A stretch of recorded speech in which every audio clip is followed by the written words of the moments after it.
The security guard's voice was calm but firm. "Ma'am, these people are not on the authorized list. Should I escort them off the property?" I looked at my 3 children standing at my front gate, their faces twisted with disbelief and rage, and I said the words I never imagined I'd say. "Yes, remove them from my property immediately. Welcome back to Ashes of Inheritance, where ordinary women keep their composure while everything around them falls apart and walk away with their dignity intact." If you believe the quietest person at the table is often the one holding the most, you're in the right place. Drop a comment and be sure to subscribe. My name is Margaret. Most people call me Maggie.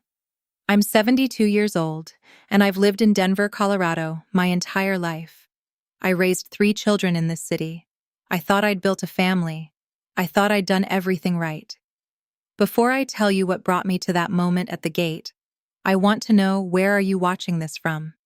Drop your location in the comments. I'd love to know where my story is reaching. Now let me take you back to where this all began.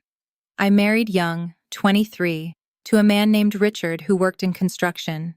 We weren't wealthy, but we were comfortable.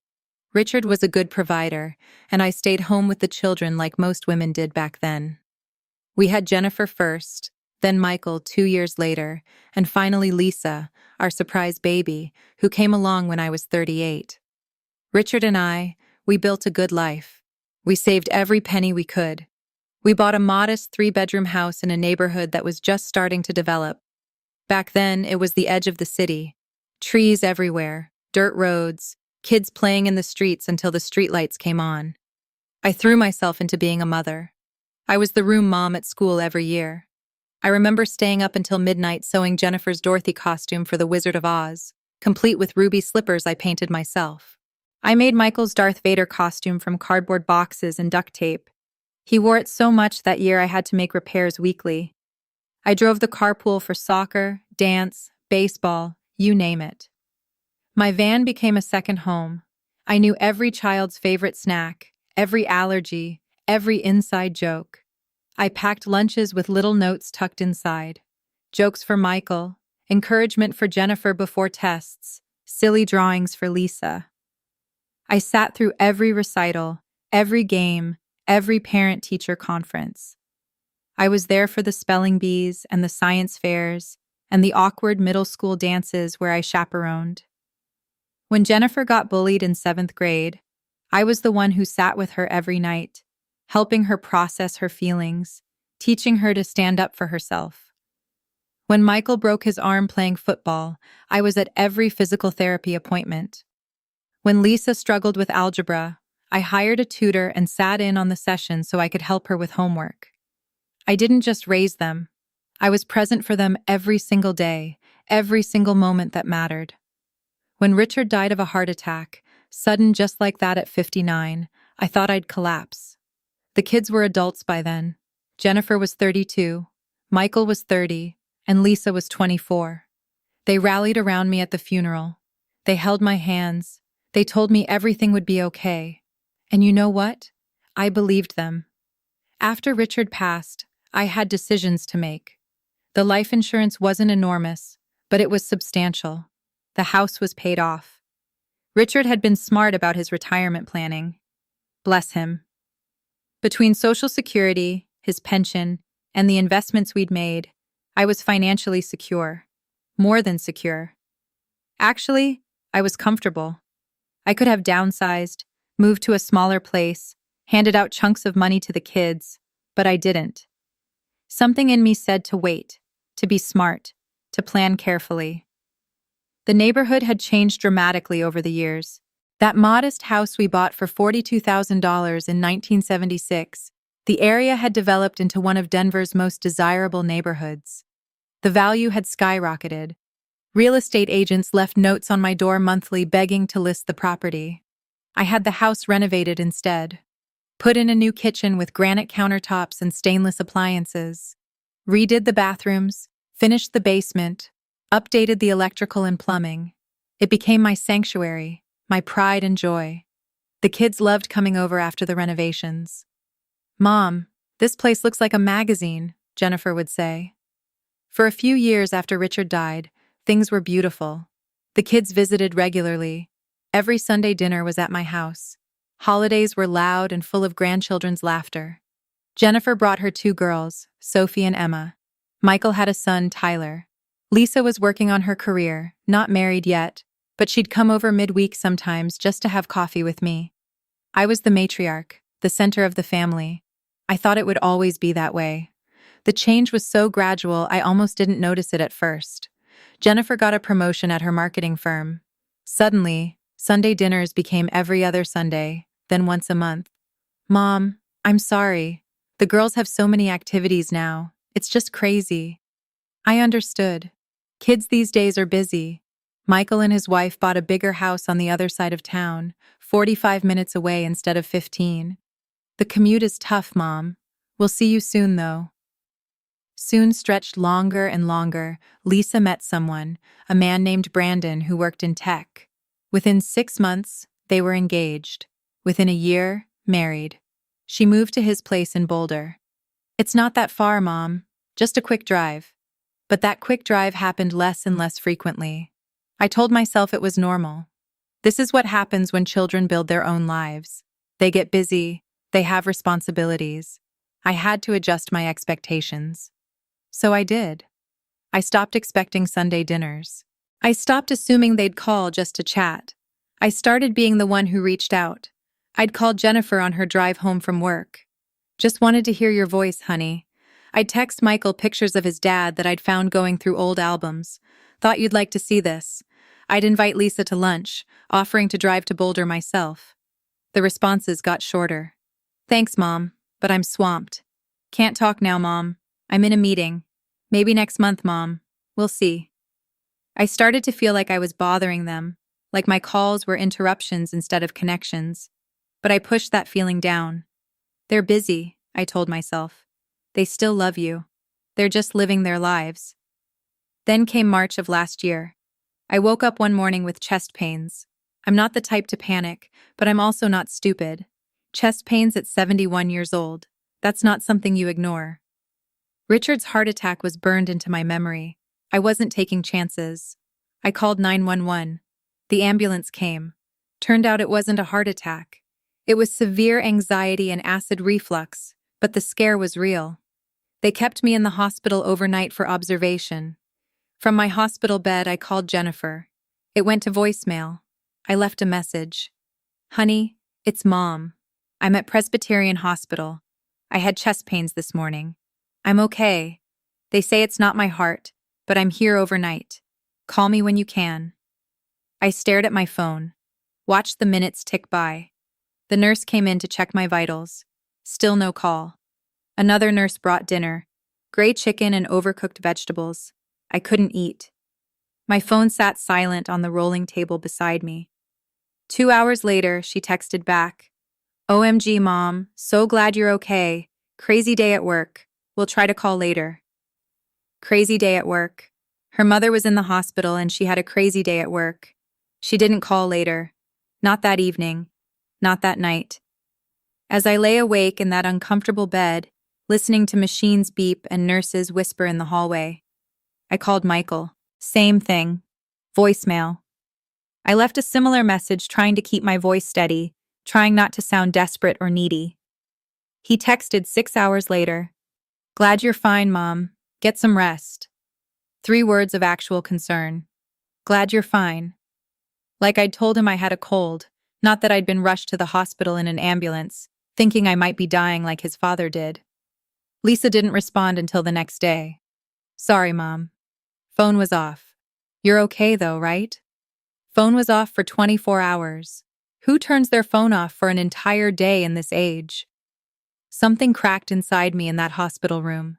Something that had been bending for a while finally snapped. I was released the next morning. A kind nurse asked if someone was picking me up. Oh yes, I lied. My daughter's on her way. I took an Uber home. After the hospital incident, I started paying closer attention. Really paying attention. When I did manage to get Jennifer on the phone, her conversations had a pattern. She'd ask how I was doing, but she'd cut me off halfway through my answer. That's great, Mom. Hey, I need to ask you something. Did Dad have any life insurance policies we don't know about? Michael started conversations about finances. Mom, have you thought about estate planning? You should really have everything organized, for when the time comes. It would make things so much easier for us. For us, not for me, for them. Lisa was more subtle. She'd visit once every few months and walk through the house like she was appraising it. Mom, this house is way too big for you. Have you ever thought about moving into a senior community? You could sell this place and the money would set you up so nicely. I started to realize that their interest in me came with an agenda. They weren't calling to see how I was doing. They were calling to check on their inheritance. The house, I learned from some casual research online, was now worth close to $900,000. My investments and savings added up to another $600,000. I had a life insurance policy worth $25,000. I was worth nearly $2 million to them. To them, I wasn't Mom anymore. I was a retirement plan. In September, I had what I thought was a reasonable request. My next-door neighbor, sweet Mrs. Patterson, fell and broke her hip. I saw what a struggle it was for her, getting to doctor's appointments, picking up groceries, basic things. It scared me. Not because I couldn't take care of myself. I was managing fine, but because I realized how alone I was. If something happened to me, something serious, who would be there? I called a family meeting, not in person. I knew better by then, but a three-way call. I need to talk to you all about something, I said when I got everyone on the line. I've been thinking about the future. I'm getting older, and I need to know I can count on you all if something happens. Mrs. Patterson next door broke her hip, and Jennifer cut me off. Mom, please don't start this again. Start what? I asked, my heart already sinking. I'm just saying I need to know. You need to know. We'll drop everything and come running whenever you call. Michael's voice had an edge to it I'd never heard before. Sharp, impatient. Mom, we've talked about this. We have our own lives. I'm not asking you to drop everything, I said, my voice shaking. I'm asking if I can count on you if something serious happens, like when I was in the hospital and none of you. Here we go with the hospital thing again, Jennifer interrupted. Mom, you were fine. The doctor said you were fine. You keep bringing this up like we abandoned you or something. You didn't even call me back. The words burst out of me. I was scared. I thought I was having a heart attack like your father. I was alone in that hospital room all night and not one of you picked up the phone. We texted you. Lisa's voice was defensive. We knew you were okay. Texting isn't the same as Mom. Listen. Lisa's voice was the one that hurt most because it was so cold. So detached, like she was speaking to a difficult client, not her mother. We love you, but we can't be at your beck and call. We have jobs, we have families, we have responsibilities.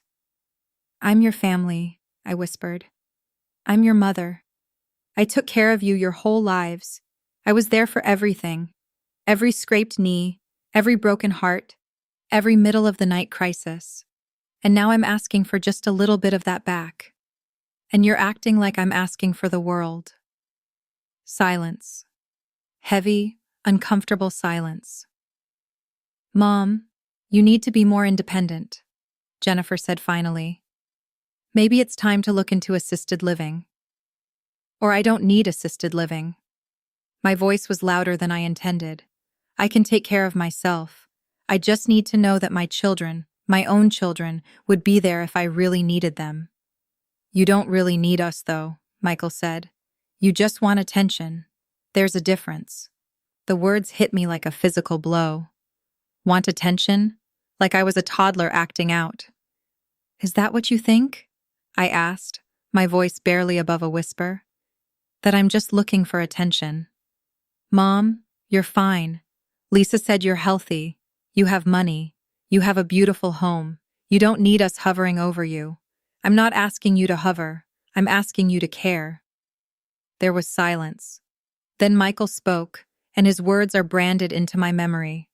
Mom, stop calling us every time you feel lonely or scared. We have our own lives. We can't keep doing this. You're fine. You're healthy. You have money. Figure it out yourself. I sat there, phone pressed to my ear, tears streaming down my face. "So that's it?" I asked. "That's what 50 years of motherhood gets me. Figure it out yourself." "Mom, you're being dramatic," Lisa said. "We're not saying we don't love you. We're saying you need to stop being so needy." Needy? They called me needy. I hung up. I sat in my kitchen. The kitchen I'd renovated. The kitchen where I'd made thousands of meals for these people. And I cried harder than I'd cried since Richard died. But somewhere underneath the tears, something else was growing. Something cold and clear and sharp. I didn't sleep that night. I lay in bed staring at the ceiling, replaying every conversation, every dismissal, every casual cruelty. And I made a decision. If they wanted me to figure it out myself, that's exactly what I'd do. But I'd do it on my terms. The next morning I called my lawyer. His name is Thomas Brennan, and he'd handled Richard's estate. Good man, fair, no nonsense. "Tom, I need to make some changes," I said when I got him on the phone. Significant changes. We met at his office that afternoon. I came prepared with documentation. My will, my investment accounts, my property deed, everything. "Talk to me, Maggie," Tom said, pouring me coffee. "What's going on?" I told him everything. The hospital, the phone calls, the clear interest in my assets versus no interest in me as a person. I didn't cry. I was done crying. Tom listened, nodding occasionally, his expression neutral. When I finished, he leaned back in his chair. "Okay, let's talk about your options." Over the next 3 weeks, Tom and I reconstructed my entire estate plan. We met 4 times. Long meetings where he'd pour coffee and we'd go through every single asset, every single document, every possible scenario. First, the will. I removed all 3 children as primary beneficiaries. Tom warned me they could contest it. They'll claim undue influence, diminished capacity, all the usual arguments, he said. "Let them try," I replied. "I'm of sound mind. I have documentation of their behavior. I have witnesses." "You do?" He agreed. "Mrs. Patterson would testify to the gate incident. The hospital has records of your stay and the lack of family contact. The security system has timestamps and recordings." He smiled slightly. "You've been meticulous."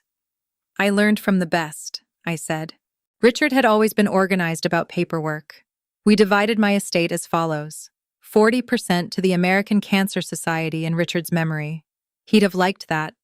30% to the Denver Women's Shelter because I'd learned what it meant to need protection from your own family. 20% split among my grandchildren to be held in trust until they turned 30. 10% to Mrs. Patterson, my neighbor, who'd shown me more kindness in 6 months than my children had in 6 years. The grandchildren's money came with conditions. They'd receive it only if they maintained a relationship with me, defined as at least 1 in-person visit per month, or if circumstances prevented that, a weekly phone call of at least 15 minutes. Tom assured me it was enforceable. Incentive trusts are perfectly legal. Courts uphold them all the time. "What if the children try to use the grandchildren to get to me?" I asked. "That's why we're setting the age at 30, Tom explained. "By then, they'll be adults capable of making their own decisions, free from parental pressure." Second, the house. I transferred ownership into an irrevocable trust with me as the sole trustee and beneficiary during my lifetime. Upon my death, the house would be sold with proceeds going directly to the designated charities. My children would get nothing from it. The trust was structured so it couldn't be challenged or altered.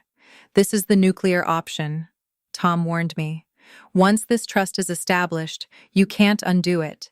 Even if you reconcile with them, the house is locked in." "I understand." I said, "Do it." Third, the Yama financial accounts. I moved everything into payable on death accounts that would transfer directly to the charities, bypassing my estate entirely. No probate, no opportunity for challenge. "This is brilliant," Tom said. "PIOD accounts supersede wills. The money goes where you designate. Period." Fourth, And this is where I got creative. I hired a property management company that specialized in estate security. I had a state-of-the-art security system installed, cameras at every angle, keypad entry at the gate I had custom built, motion sensors throughout the property, the works. The system was monitored 24/7. I hired James, a retired police officer Tom recommended, who did twice-weekly checks on the property and was on call for any incidents. I also changed every lock, every passcode, every entry point. The keys my children had, useless. The garage door code they knew changed. The alarm code they might remember reset. Finally, I drafted a letter. Tom advised against it. Maggie, anything you put in writing can be used against you if they contest the will. I don't care. I said they need to understand why. The letter was 3 pages long. It laid out exactly why I was making these changes. It was clear, factual, and devastating. I listed dates, the hospital stay, the phone call, their requests for financial information, their sudden interest in my transition to assisted living. I quoted their own words back to them. I didn't send it, not yet, but I had it ready, notarized, and everything. Maggie, Tom said when we finished, looking at me over his reading glasses. Are you absolutely sure about this? There's no going back once we file these documents. This will change your family forever. I looked him straight in the eye. My family changed the moment they told me to stop calling. I'm just making it official. He nodded slowly. Then let's make it official. We filed everything. The trust, the pot accounts, the will, all of it ironclad, all of it legal, all of it permanent. For 3 months, life was quiet. I didn't tell the kids anything. They didn't call, so there was nothing to tell them anyway.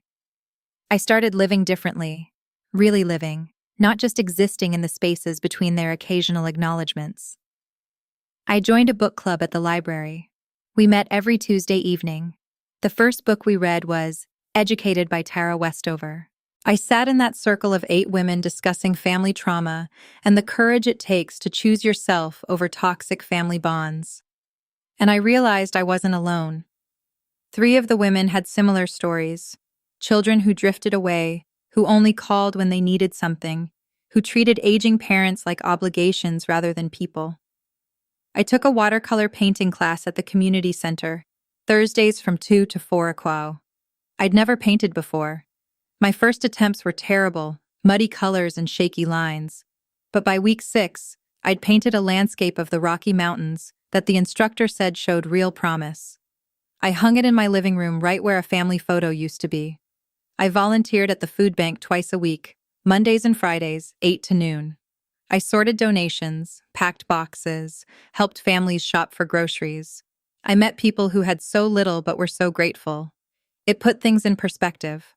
I had a beautiful home, financial security, and my health. What did I really have to complain about? I made friends, real friends. Sarah from book club, who was a retired teacher with a wicked sense of humor. Linda from painting class, who'd lost her husband the same year I lost Richard. Tom and Marie from the food bank, a couple in their 80s who still held hands while sorting canned goods. These people wanted to spend time with me because they enjoyed my company, not because they were waiting for me to die, not because they wanted something from me, just because they liked me. Mrs. Patterson and I became close. We had coffee every morning on my back patio when the weather was nice. She was the one who noticed the change in me. "You seem lighter, Maggie," she said one October morning. Her arthritic hands wrapped around her coffee mug. "More yourself, or maybe more yourself than you've been in years." "I feel lighter," I told her, like I put down something heavy I'd been carrying for years, and didn't even realize the weight of it until it was gone. "Your children," she asked gently. "My expectations," I corrected. "My hope that they'd become the people I raised them to be." Once I let that go, everything got easier. The security system became something I appreciated more than I expected. The cameras gave me peace of mind. I could see who was at my door before answering. The gate gave me control over who entered my space. My home felt like mine again, not like a property my children were waiting to inherit. I thought maybe that would be it. Maybe they'd just drift away completely, and we'd become strangers, and that would be the end of it. I was wrong. The call came 2 weeks before Christmas, Jennifer. Hey, Mom. So we're all planning to come to your place for Christmas, like old times. Isn't that great? My stomach dropped. All of you? Yes. Me and Mark and the girls, Michael and Tina and Tyler and Lisa and Brandon. We thought it would be nice to have a big family Christmas at your house. We'll all stay over, make a long weekend of it. They hadn't visited in over a year. Now they wanted to stay for a long weekend. Why now? I asked. What do you mean? Why now? It's Christmas, family time. Her voice had that forced cheer that set my teeth on edge. Jennifer, you told me to stop calling. You said I was being needy. You said you had your own lives. Brief pause. Mom, that was months ago. Don't be like that. We want to spend Christmas with you. No apology, no acknowledgement, just an expectation that I'd forget everything and welcome them back. What's really going on? I asked. Another pause, longer this time. Then her voice changed, got sharper. Fine, you want to know? We've been talking, the three of us. We're worried about you. You're getting older, and this house is too much for you to handle. We think it's time to discuss your future. We want to help you transition to a more manageable living situation. There it was. The real reason. Transition to a more manageable living situation. I repeated. You mean you want me to sell the house? Mom, it's not about the house. Yes, it is. It's completely about the house and my money and what you think you're entitled to. We're your children. We have a right to be concerned about what? My assets. Because you certainly haven't been concerned about me. That's not fair. Her mom. You're right, I said, and my voice was cold. So cold. What's not fair is raising 3 children who see their mother as a bank account instead of a person. You're being ridiculous, Jennifer said, her voice rising. We're coming for Christmas whether you like it or not. We'll be there on the 23rd. No, I said you won't. I hung up. My hand was shaking, but not with fear, with clarity. I should have known they wouldn't listen. On December 23rd at 2 o'clock in the afternoon, I got an alert on my phone from the security system. Vehicle at front gate. I pulled up the camera feed on my tablet. 3 cars, Jennifer's SUV, Michael's truck, Lisa's sedan. I could see them clearly on the screen. Jennifer in the driver's seat looking annoyed already. Michael getting out to examine the gate. Lisa checking her phone. My heart started pounding, but I was ready. I'd rehearsed this moment in my mind 100 times. I pressed the intercom button. Yes. Jennifer's voice came through surprised and irritated. Mom, what is this? Since when do you have a gate and a security system? Since I decided I needed better security for my property. What are you doing here? We told you we were coming for Christmas. Open the gate. I told you not to come. I specifically told you I didn't want you here. I don't remember inviting you. Mom, stop being ridiculous and open this gate. Michael's voice now, angry. I could see him on the camera, hands on his hips. That expression on his face I remembered from when he was a teenager and didn't get his way. I took a breath. This was it. The moment I'd been preparing for. No. What do you mean, no? Lisa's voice, disbelieving. Mom, we're standing at your gate. We drove all the way here. Open it. No, you're not welcome here. Please leave my property. There was a moment of shocked silence. I watched on the camera as they looked at each other, confusion and anger spreading across their faces. Your property. Jennifer's laugh was sharp, bitter. Mom, we're your children. This is our family home. We have every right to be here. This is my home, I said, each word deliberate and clear. My name is on the deed. My money paid for it. And you made very clear you have no interest in it or me. Unless it benefits you financially, you're not coming in. This is insane, Michael shouted at the intercom. You can't keep us out. We're your family. Family shows up when you need them, I said, my voice steady despite my racing heart. Family calls you back when you're in the hospital. Family doesn't tell you to stop calling because you're being needy. You're not acting like family. You're acting like vultures circling, waiting for me to die so you can sell this house and split the money. I could see them on the camera, looking at each other in shock. Then Michael got out of his truck and walked up to the gate. He tried the keypad, wrong code. He tried another combination, still wrong. He tried 3 more times, getting more frustrated with each failed attempt. "Mom, what's the code? There is no code for you. You're not on the authorized list." Authorized list? Jennifer was out of her car now, marching toward the intercom. "What authorized list? Mom, this is crazy. You can't just..." If you've been watching this, if you've felt what I felt, if you've ever been dismissed by the people who should love you most, hit that subscribe button right now because what happens next is exactly what they deserved. Michael started climbing the gate. His hands gripped the bars. His feet found purchase on the crossbars. He made it about halfway up before a firm, authoritative voice called out, "Sir, I need you to step down from that gate immediately. My security consultant, James, a retired police officer I'd hired specifically for this possibility, had arrived for his scheduled check. He was in his uniform, professional and intimidating." "Who the hell are you?" Michael demanded, still clinging to the gate. "I'm private security for this property. You're trespassing. I need you to leave now or I'll be forced to call the police." "Trespassing?" Michael climbed down, his face red with anger and exertion. "This is my mother's house. We're her children. We have a right to be here." James looked at his clipboard, calm and professional.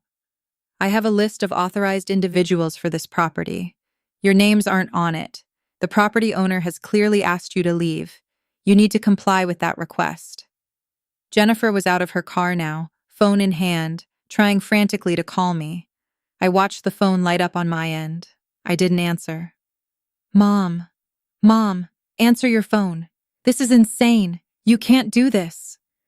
Lisa was crying now, dramatic tears streaming down her face, the same tears she used to use when she wanted something as a child. Not anymore. Those tears didn't work on me anymore. I pressed the intercom again. "I can do this. I have done this. You told me to figure things out myself." So I did. This is what I figured out. You're not entitled to my home. You're not entitled to my money. And you're certainly not entitled to my time and energy. When you've made it abundantly clear, I'm nothing but a burden to you.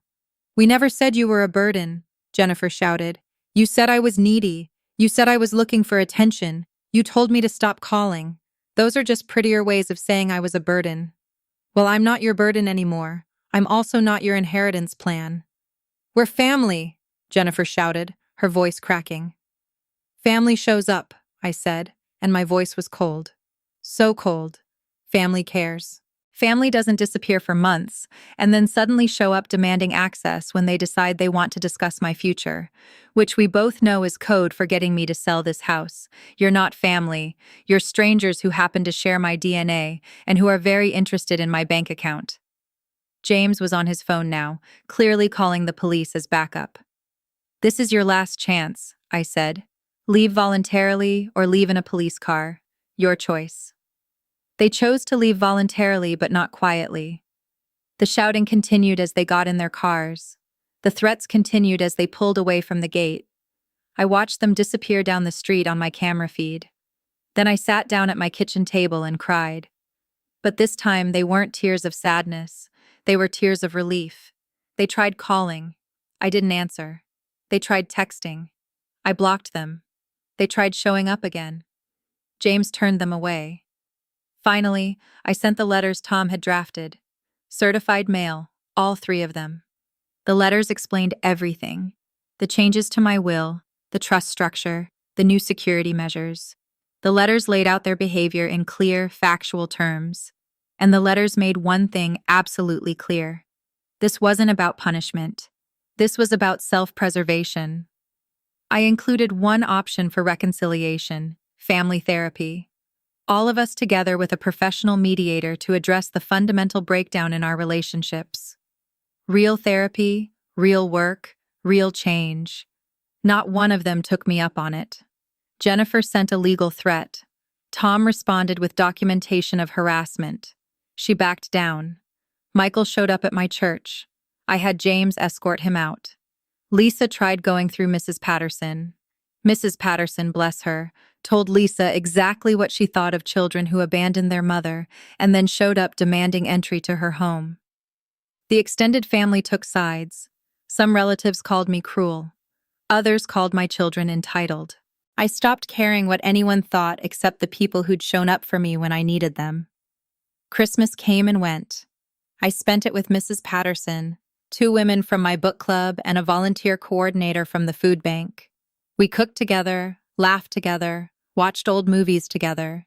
It was the best Christmas I'd had in years.